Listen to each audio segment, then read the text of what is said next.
In today's video, I'm going to share my first impressions and my opinion on the Warhammer 40K 2024 Battle Forces. I'm going to talk about the Age of Sigmar ones tomorrow, so definitely subscribe for that. And yeah, let's talk about the boxes one by one. So first up, a couple of general kind of things that I've noticed during the presentation. So the presenters, Nick and so on, talked about how the Battle Forces were designed for not only a specific detachment, which is in my opinion, relatively easy to do, but it's nice that there was put some thought into that, because it is always something that I personally appreciate about these boxes. They are not just thrown together stuff that they couldn't sell this year or last year, but they've also kind of tried to make them synergize somewhat with their corresponding current combat patrols. So we are going to talk about that today a little bit, but I'm going to go way more into detail in my separate reviews for all of these battle forces, which I'm going to upload a separate video that is probably going to be 10-15 minutes for all of these battle forces, talking about points, upgrades, is it worth it to buy them multiple times, and much more. So definitely consider subscribing for that, leaving a thumbs up, and letting me know in the comments which ones you want to see first. And with that, let's talk about the easiest box to talk about, and that is the Imperial Knights one. The Imperial Knights one is Chainbreaker Lance 2.0. It's exactly the same box. Nothing has changed. They had the option to change the Big Knight around a little bit because they obviously have two different kits, but they decided to go with the basic Questores, which is not bad at all. And I've honestly already reviewed this one. As you can see on the list, this is the basic list I've just thrown together. You can easily get to 1000 points, stay a little bit below 1000 points. And yeah, you can just buy two of these and you have a 2000 points Imperial Knights army. It's that easy. You're probably going to be spending around, I don't know, 300 euros. I don't know, $400, maybe a little bit less. And you have yourself an entire 2000 points Warhammer 40K army, which is definitely not bad because, yeah, all you need are two boxes. And as with 2022, whenever the first Chainbreaker Lance released, it was sold out immediately. We are talking about in minutes, if not seconds. So if you're interested in Imperial Knights, make sure to log on early at 10 or 11 a.m. or whatever it is your time and get to pre-ordering, because this one is most certainly going to be sold out. Other than that, there's not much to talk about. It's a super solid box. I'm going to have a difficult time making an actual review video for this one, simply because it is such a straightforward box, but I'm going to do one anyway, so don't worry about that. And obviously, I don't have a combat patrol to talk about because Imperial Knights do not have a combat patrol available, so there is no synergy to be tested here. So overall, my first impression on this one is very positive, simply because it's the same box from 2022, and that one was a home run as well. Next up, we are going to be talking about a box I'm a little bit less excited about, namely the Adeptus Zora box. This one contains a Ministorum Priest, two Rhinos, some Arcoflagellants, and some Sister Repentia, and obviously some Penitent Engines. That's it. That's the entire box. I think a lot of Sisters players have been rather forced to buy Rhinos relatively early. Some have their Rhinos out of the old Combat Patrol, so they're already sitting on enough Rhinos as is, so including two of them from GW's side, in my mind, makes sure that veterans are not considering this box and new players find this box interesting, simply because they get the a little bit less exciting models out of the way first, which in my opinion are Rhinos. Rhinos are just transports that are a little bit fancier for the Adeptus Zora, and overall definitely not a model that I would go out of my way to celebrate buying. It's like buying a second controller for a console you already own. It's a little bit boring, but it serves a purpose and it's nice to have, I guess. The rest is kind of nice. You know, Penitent Engines are always cool models, useful. You can more or less use them offensively, defensively, so they serve a lot of purposes. Sister Repentia make a lot of uses of these Rhinos, so you already have a unit to load in there. Arcoflagellants are great at holding objectives, great at just being aggressive. So overall, this box does have a little bit of interesting infantry and so on, but generally speaking, as a whole, if you look at this box, honestly, the picture I have here is not the best one because I had to take it directly from the stream, and Warhammer community is down at the time of the recording. But generally speaking, I think this is definitely one of the less exciting boxes, at least in my mind. It is practical, it serves a purpose, it synergizes somewhat well with the Combat Patrol, simply because the Combat Patrol is so simple. But you can definitely make it work. You have enough things to put into two Rhinos, and it can work simply because, you know, you have a Ministorum Priest, you have a Canoness, you have basic Battle Sisters if you buy the Combat Patrol as well, and so on. and it synergizes well. But overall, my first impression on this one is it's practical, but it's not really exciting. Next up, we are going to be talking about a battle force that is going to have a very mixed reception. And I know not all of you are going to agree with my opinion here, but at least hear me out before you jump into the comments. So the Tau battle force contains a Ghost Gear, a Commander, a Broadside, and a Riptide battlesuit. All of these, very cool models. Definitely the reasons why most people want to play these factions, or Tau in specific. So yeah, suits are really cool, and you are getting basically all of the bigger ones except for the biggest one.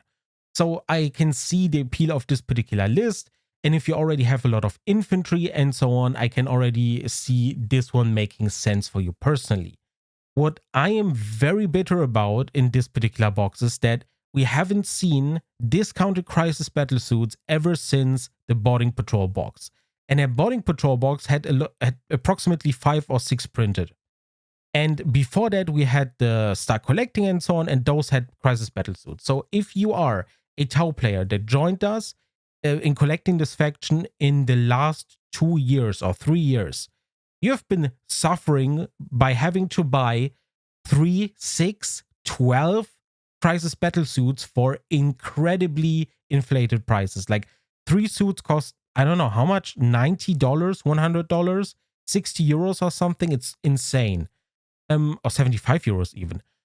So yeah, I was fully expecting crisis battlesuits and I didn't get them here. That is why I'm disappointed in this particular box. Also, when we look at the Combat Patrol, you are getting 2 commanders if you combine them, but no crisis battlesuits to lead for those commanders. It doesn't make any sense.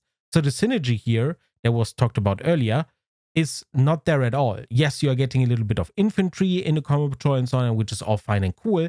But instead of the commander in the battle force, there should have been 3 crisis battlesuits. If that was the case, there would have been one of the better battle forces, if not one of the best ones this year or altogether. As it stands, not super excited about this one, but I can see the appeal. Huge suits, huge mechs, very cool. You know, neuron activation, all that good stuff. But overall, my personal opinion is, or my first impression on this one is very mixed, simply because I was expecting a little bit something more universal, crisis battlesuit, something that people have been longing for to get discounted for a long, long time, and we just didn't get that. Next up, we are going to be talking about the Necron battle force. The Necron one is quite interesting. This one is supposed to be hypercrypt as far as I recall. You're getting 10 Necron warriors, you're getting 10 Lich Guard or Track Praetorians, and you're getting the Void Dragon. That's more or less it. As far as the value goes, this one is probably going to be pretty good, simply because the Void Dragon is obviously very expensive, and Lich Guard are also definitely not a cheap kit. So overall, I can definitely see the appeal of this one, and I can also say that this one is probably going to synergize somewhat well with the Combat Patrol. Now, the only model I haven't mentioned yet that is also in the Battle Force is an Overlord. The Overlord in the Battle Force has a Translocation Shroud, so it's the new one basically. So you're going to be sitting on 2 Overlords, which is generally not something you want to have in your Necron army, but it is what it is. I would have much preferred to have a Chronomancer in here or any other Mancer for a fact. So yeah, another Overlord was kind of unnecessary, and it would have made a lot more sense to pick literally any of the other many character choices that the Necrons have available. Other than that, Lich Guard are cool, Track Praetorians rules-wise are not so cool, but they look good.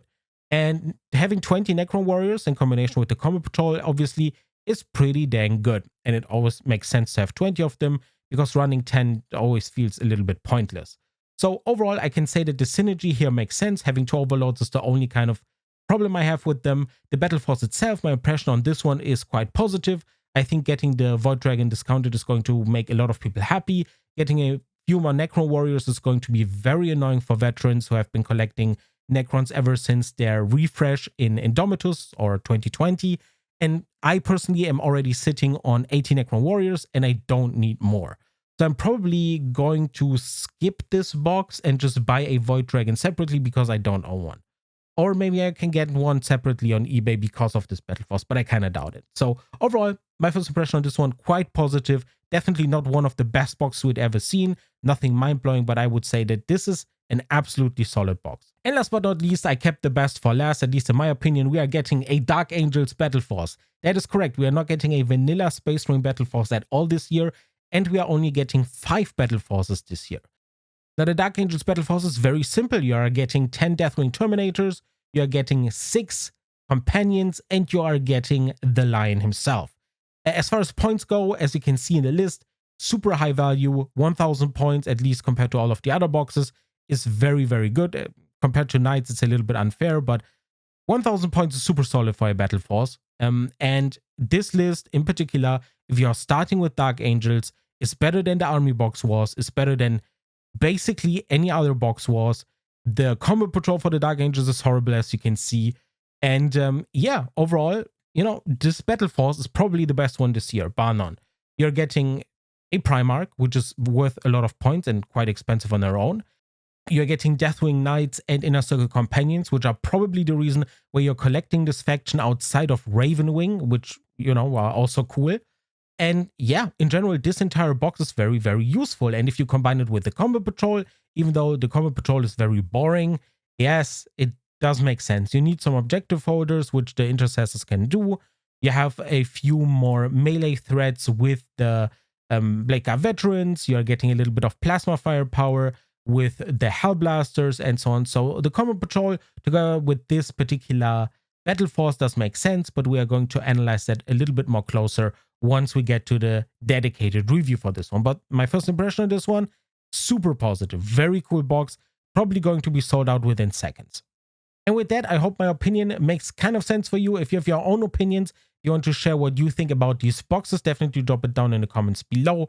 I'm going to end this by saying that I'm very surprised that we didn't get a Craft Worlds or a Drukhari Battle Force. The Drukhari haven't received a Battle Force since 2018. They haven't received a refresh in 14, 15 years. And there have been barely any new models. Half of the range has been just removed because it was Finecast. And the closer we move to 11th edition, the more I think that the Drukhari are going to be the threat. I know usually it would be Chaos's turn, but it was already announced that we are getting the Emperor's Children next year. And that means that 2026 is free for the Drukhari as the big bad. And I would very, very much like that. And with that, please drop your comments down below, subscribe, leave a thumbs up, check out the links down in the description below. If you want to join us and talk with the community and me directly, jump over on Discord. The link is also down in the description below. And if you want to help out a little bit with making the channel a little bit better and supporting me, definitely check out Ko-Fi and Patreon or become a member of the channel, get access to videos a little bit earlier. With that, I hope to see you in the next video. Thanks so much for listening. Take care.